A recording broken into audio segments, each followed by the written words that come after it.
pasaka apie auksinį raktelį. Įdomu, kokias paslaptingas duris tas raktelis atrakina. Prabangios lentvario tupyklos. O tai kam tą tupyklą užrakint? Kad išsaugot ateities kartoms. O tai ką dabartiniams kartoms daryti? Naudotis šalia pastatytom plasmasiniam būdelėm. Trakų rajone Lentvaryje už 600 000 eurų buvo įrengta visa poilsinė infrastruktūra su sporto aikštelėmis, pasivaikščiojimų takeliais, šiukšliadėžėmis ir ištaigingu viešuoju tualetu. Statybos buvo baigtos 2019 metais ir praėjus 4 metams niekas iš vietinių dar tam tualete netupėjo. Raktas nuo jo pas valdžią. Na, čia mūsų vienintelis Lentvario viešas tualetas, kurį pastatė prieš 4 metus, 5 prasidėjo. Ir, toks kaip monumentas gaunasi, netidaro jo. Kodėl parke vaikštinėjantys lentvariečiai ir miesto svečiai prispyrus reikalui negali užsukti į tualetą? Kas čia per neteisybė? Gal ten tuštinasi tik tai valdžia? Ar raktelis pas jūs ar ne? Seniūnijai greičiausiai raktelis, bet... Gerai, tai sulakstysim iki seniūnijos tada, nes labai noriu į tualetą ir noriu jį išmėginti. Administracijos direktorė neturėjo raktelio, važiuom bandysim seniūniją. Mano tai puslė nevaldiška, jeigu ką.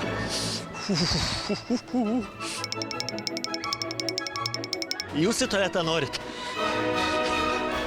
Raktą nuo viešo tualeto valdo Lentvario seniūnijos seniūno pavaduotojas, laikinai seniūno pareigas einantis Artūras Nausutis. Duokit tą raktelį, labai spaudžia. Noriu labai tualetą viešą. Pas ką rakčiukas? Ar pas jūs? Ne rakčiukas. Pas jūs, suprat. Veikiantis yra ne sezonas, dabar jisai nėra šildomas ir nepritaikytas žiemos sąlygom. Trakų rajono valdžia sako, kad apie 100 štukių kainavęs Lentvario viešasis tualetas užrakintas, nes dabar beveik žiema. Jau šalta, mažai norinčių patupėti, todėl vamzdžiai užšals. Dabar norintiems pakakoti pastatyti 4 plasmasiniai biotualetai. Eikit ten!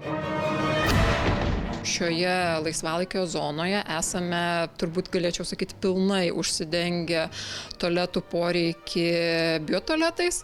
Jį ten parke stovi net 4, tai tikrai per didžiasias šventes, kuomet jau yra poreikis didesnis, kuomet žmonių tikrai susirenka daugiau į tą zoną, tai viešas tualetas tikrai yra atidaromas. Tačiau lentvariečiai valdžios versijos nepatvirtina. Tualetas atseit būna po 9 spynom ir vasarą.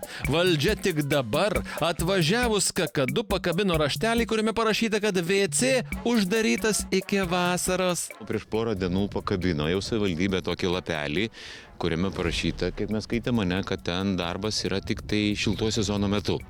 Aš taip galvoju, dabar plaukit, projektuojam tualetą, viešą vienintelį Lentvarį ir tualetas dirbs tik tai, kai nebus šalta. Bet tai ir šiltuoju metų laiku, kaip jūs sakot, nedirbo? Nedirba. Tai tikrai 4 metus, šiltuoju metu jisai nedirbo.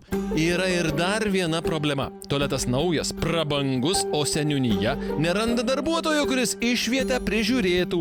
Jei paliksi be priežiūros, taigi vandalai iškart nusiaups.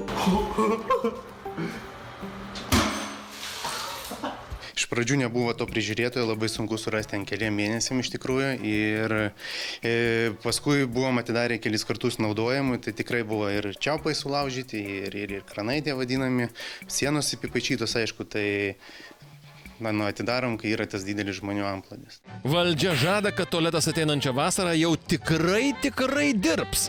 Bus galima tuštintis į valias. O dabar kaip yra, taip jau yra. Ar už tokią laisvę mes kovojom? Laisvę natūralių žmonijos poreikių patenkinimui?